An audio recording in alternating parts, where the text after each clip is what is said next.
11 seat നേടി ഐക്യ ജനാധിപത്യ മുന്നണി അധികാരത്തിൽ വന്നു. കെ കരുണാകരൻ കേരളത്തിൻ്റെ മുഖ്യമന്ത്രിയായി. EMSന്റെ ഭൂരിപക്ഷം 2000 തികഞ്ഞില്ല. അത് തന്നെയാണ് പിണറായി 3-ന് വരാൻ പോണത്. ഒരു കാരണവശാലും കേരളത്തിലെ ജനങ്ങളത് സമ്മതിക്കില്ല. ഞാൻ കണ്ണൂരിലെത്തി, ഞെട്ടിപ്പോയി. എന്താണ് അവിടെ വിവാദം? രക്തസാക്ഷി ഫണ്ട് വിവാദം. CPMന് ഇപ്പോൾ രക്തസാക്ഷികൾ ഉണ്ടാകുന്നത് ലോട്ടറി അടിക്കുന്ന പോലെ. കാരണം അവരുടെ പേരിൽ ഫണ്ട് പിരിക്കാൻ പൈസ അടിച്ചു മാറ്റാം. അവിടെ അതിൻ്റെ പേരിൽ അത് ചോദ്യം ചെയ്ത ഉത്തമനായ ഒരു കമ്മ്യൂണിസ്റ്റ് ജില്ലാ കമ്മിറ്റി അംഗത്തെ പുറത്താക്കി. ഞാൻ ഞെട്ടിപ്പോയി. ഇവിടെ അയ്യപ്പൻ്റെ സ്വർണം കവർന്ന് ജയിലിൽ കിടക്കുന്ന 3 CPM നേതാക്കൾക്കെതിരായി നടപടിയില്ല. അയ്യപ്പൻ്റെ സ്വർണം കവർന്ന കട്ടെടുത്ത 3 നേതാക്കൾക്കെതിരെ നടപടിയില്ല.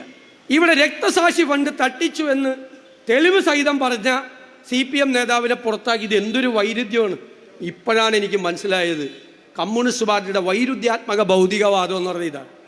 മനസ്സിലായേ? ഇതാണ്. ഇനി ഗോവിന്ദൻ മാഷോട് ചോദിച്ചാൽ കുറച്ചുകൂടി കൺഫ്യൂഷൻ ആക്കി തരും. ചോദിച്ചു കഴിഞ്ഞാൽ പറഞ്ഞാൽ മതി. ഇത് അദ്ദേഹം. ഇതാണ് സ്ഥിതി.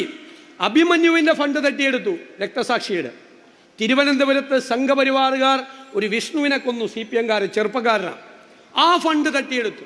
ഞാൻ 5-ാം തീയതി പുതുയുഗ യാത്രയ്ക്കായി കാസർഗോഡേക്ക് പുറപ്പെടുന്ന അന്ന് തിരുവനന്തപുരത്ത് ഞാൻ നിങ്ങളോട് പറയട്ടെ, രക്തസാക്ഷിയായ വിഷ്ണുവിൻ്റെ കുടുംബം കോൺഗ്രസിൽ ചേർന്നു. ഞാൻ അവർക്ക് മെമ്പർഷിപ്പ് കൊടുത്തിട്ടാണ് വരുന്നത്. ഇവിടെ രക്തസാക്ഷികൾ കൂടി വെറുക്കുന്ന ഒരു പാർട്ടിയായി, അവരുടെ കുടുംബം കൂടി വെറുക്കുന്ന ഒരു പാർട്ടിയായി ഈ CPM മാറി. അതാണ് ഇവരുടെ സ്ഥിതി.